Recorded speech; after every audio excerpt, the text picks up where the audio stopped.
ಗೃಹಲಕ್ಷ್ಮಿ ಯೋಜನೆಯ 15ನೇ ಕಂತು ಯಾವಾಗ ಬರುತ್ತೆ ಅಂತ ಅನ್ನೋದ್ರ ಬಗ್ಗೆ ಇಲ್ಲಿ ಮಹಿಳಾ ಮತ್ತು ಮಕ್ಕಳ ಕಲ್ಯಾಣ ಇಲಾಖೆಯ ಸಚಿವೆ ಆದಂಥ ಲಕ್ಷ್ಮೀ ಹೆಬ್ಬಾಳ್ಕರ್ ಮೇಡಮ್ ಅವರು ಸ್ಪಷ್ಟನೆ ಕೊಟ್ಟಿದ್ದಾರೆ. ಅದು ಯಾವಾಗ ಬರುತ್ತೆ ಅನ್ನೋದ್ರ ಬಗ್ಗೆ ಈ ವಿಡಿಯೋದಲ್ಲಿ ಮಾಹಿತಿನ ತಿಳ್ಕೊಳ್ಳೋಣ. ವಿಡಿಯೋನ ಶುರು ಮಾಡೋಕ್ಕೂ ಮುನ್ನ ನೀವಿನ್ನು ನನ್ನ ಚಾನಲ್ಗೆ ಹೊಸಬರಾಗಿದ್ದರೆ ಚಾನಲ್ಗೆ ಸಬ್ಸ್ಕ್ರೈಬ್ ಮಾಡ್ಕೊಂಡ್ಬಿಟ್ಟು ನೋಟಿಫಿಕೇಶನ್ ಬಟನ್ನ ಆನ್ ಮಾಡಿ ಇಟ್ಕೊಳ್ಳಿ. ನಮಸ್ಕಾರ ವೀಕ್ಷಕರೇ, ಮತ್ತೊಂದು ಹೊಸ ಮಾಹಿತಿಯೊಂದಿಗೆ ತಮಗೆಲ್ಲರಿಗೂ ಸರ್ವಜ್ಞಾನ ಫಾರ್ ಯು ಯೂಟ್ಯೂಬ್ ಚಾನಲ್ಗೆ ಸ್ವಾಗತ.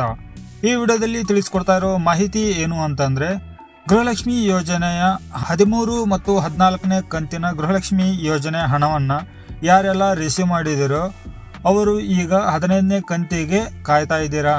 ಆದರೆ ಇಲ್ಲಿ ಸರ್ಕಾರದಿಂದ ಬಂದಿರೋ ಅಪ್ಡೇಟನ್ನು ತಿಳ್ಕೊಳ್ಳೋಕ್ಕೂ ಮೊದಲು ಇಲ್ಲಿ ಒಂದು ಸಾಮಾನ್ಯವಾಗಿರುವಂಥ ಒಂದು ಮಾಹಿತಿನ ತಿಳ್ಕೊಬೇಕಾಗತ್ತೆ. ಯಾಕೆ ಅನ್ನೋದನ್ನು ಈ ವಿಡಿಯೋದಲ್ಲಿ ನೀವು ತಿಳ್ಕೊಬೋದು. ಪ್ರತಿಯೊಂದು ಮಾಹಿತಿ ಬಹಳ ಇಂಪಾರ್ಟೆಂಟ್ ಆಗಿರುತ್ತೆ.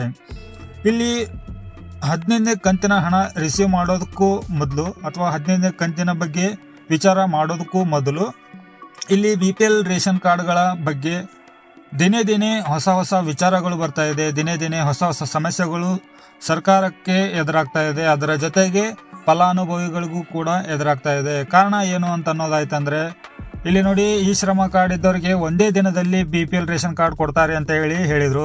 ಆದರೆ ಆ ಸರ್ವಿಸು ಎಷ್ಟೊತ್ತಿಗೆ ಶುರುವಾಯಿತು, ಎಷ್ಟೊತ್ತಿಗೆ ಬಂದಾಯಿತು, ಎಷ್ಟು ಜನರಿಗೆ ಅನುಕೂಲ ಆಯಿತು, ಎಷ್ಟು ಜನರಿಗೆ ಅನಾನುಕೂಲ ಆಯಿತು, ಈ ಎಲ್ಲ ಸಮಸ್ಯೆಗಳ ನಡುವೆ ನಂತರ ಯಾರ ಒಂದು ರೇಷನ್ ಕಾರ್ಡ್ಗಳು BPL ರೇಷನ್ ಕಾರ್ಡ್ಗಳು ರದ್ದಾಗಿದ್ವು, ಆ ಒಂದು ರದ್ದಾಗಿರೋ ರೇಷನ್ ಕಾರ್ಡ್ಗಳನ್ನು ಮತ್ತೆ ಮರುಚಾಲನೆ ಮಾಡಲಿಕ್ಕೆ, ಮತ್ತೆ ಪರಿಷ್ಕರಣೆ ಮಾಡಲಿಕ್ಕೆ, ಮತ್ತೆ ಪರಿಶೀಲನೆ ಮಾಡಲಿಕ್ಕೆ ಇಲ್ಲಿ ಸರ್ಕಾರ ಮುಂದಾಗಿದೆ. ಮಾನ್ಯ ಮುಖ್ಯಮಂತ್ರಿ ಸಿದ್ದರಾಮಯ್ಯ ಸರ್ ಅವರು ಕೂಡ ಹೇಳಿದ್ದಾರೆ, ಇಲ್ಲಿ ಯಾರು BPL ಕಾರ್ಡ್ ಹೊಂದಿರ್ತಾರೋ ಅವರು ಬಡ ಕುಟುಂಬದವ್ರು ಇತ್ತಂದರೆ ಅವ್ರಿಗೆ ಯಾರಿಗೂ ಕೂಡ ಮೋಸ ಆಗಲಿಕ್ಕೆ ಬಿಡೋದಿಲ್ಲ. ಅಂಥವರ ರೇಷನ್ ಕಾರ್ಡ್ಗಳು ರದ್ದಾಗಿದ್ದರೆ ಅಂಥವರ ರೇಷನ್ ಕಾರ್ಡ್ ಮತ್ತೆ ಮರುಪರಿಷ್ಕರಣೆ ಮಾಡಿಬಿಟ್ಟು ಚಾಲನೆ ಮಾಡಿಬಿಟ್ಟು ಅವ್ರಿಗೆ ರೇಷನನ್ನು ಕೊಡ್ತೇವೆ. ಅದು ಒಂದು ವೇಳೆ ಕ್ಯಾನ್ಸಲ್ ಆಗಿದ್ದರೂ ಕೂಡ, ನಿಮ್ಮ ಒಂದು BPL ಕಾರ್ಡ್ ರದ್ದಾಗಿದ್ದರೂ ಕೂಡ ನಿಮಗೆ ರೇಷನನ್ನು ಕೊಡ್ತಾರೆ. ಈ ಒಂದು ರೇಷನ್ ಕಾರ್ಡನ್ನು ನೀವು ತೊಗೊಂಡೋಗ್ಬಿಟ್ಟು ನ್ಯಾಯಬೆಲೆ ಅಂಗಡಿಯಲ್ಲಿ ಕೊಟ್ಟರೆ, ತೋರಿಸಿದರೆ ಅಲ್ಲಿ ನಿಮಗೆ ಮತ್ತೆ ರೇಷನನ್ನು ಕೊಡ್ತಾರೆ.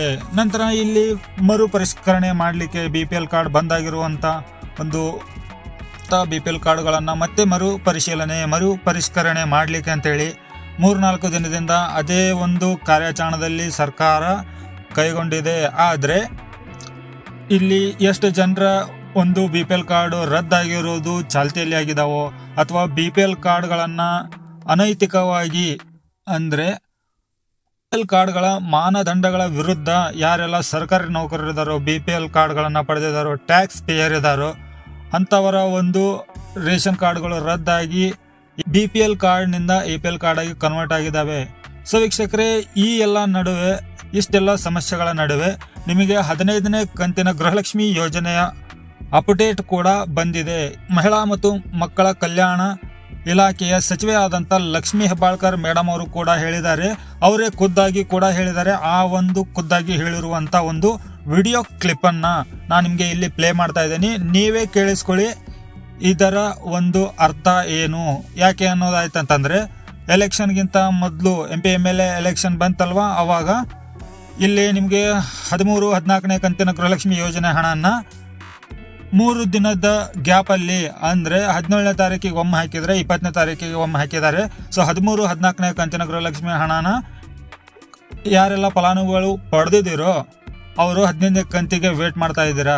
ಆದರೂ ಕೂಡ ಇಲ್ಲಿ 15ನೇ ಕಂತಿಗೆ ಇಲ್ಲಿ ಜನರ ಒಂದು ಒಪಿನಿಯನ್ ಕೇಳೋದಾಯ್ತಂತಂದರೆ, ಎಲೆಕ್ಷನ್ನ ಟೈಮ್ನಲ್ಲಿ ಮಾತ್ರನೇ ಇವರು ನಮಗೆ ಹಣವನ್ನು ಕರೆಕ್ಟಾಗಿ ಹಾಕ್ತಾರೆ.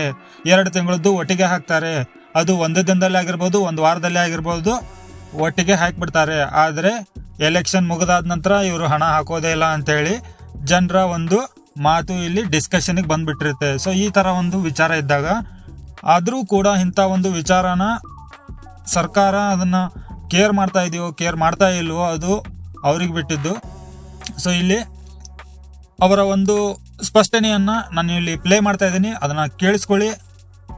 ಅದನ್ನು ಕೇಳಿಸ್ಕೊಂಡ ನಂತರ ನೀವೇ ವಿಚಾರ ಮಾಡಿ, ಈ ಗೃಹಲಕ್ಷ್ಮಿ ಯೋಜನೆಯ 15ನೇ ಕಂತಿನ ಹಣ ಯಾವಾಗ ಬರುತ್ತೆ, ಬರ್ಬೋದಾ ಹಾಕ್ಬೋದಾ ಅನ್ನೋದ್ರ ಬಗ್ಗೆ ನೀವು ವಿಡಿಯೋದ ಕಮೆಂಟ್ ಬಾಕ್ಸಲ್ಲಿ ಕಮೆಂಟ್ ಮಾಡ್ತಾ ಇರಿ ನಿಮ್ಮ ಒಪಿನಿಯನ್ಗಳನ್ನು.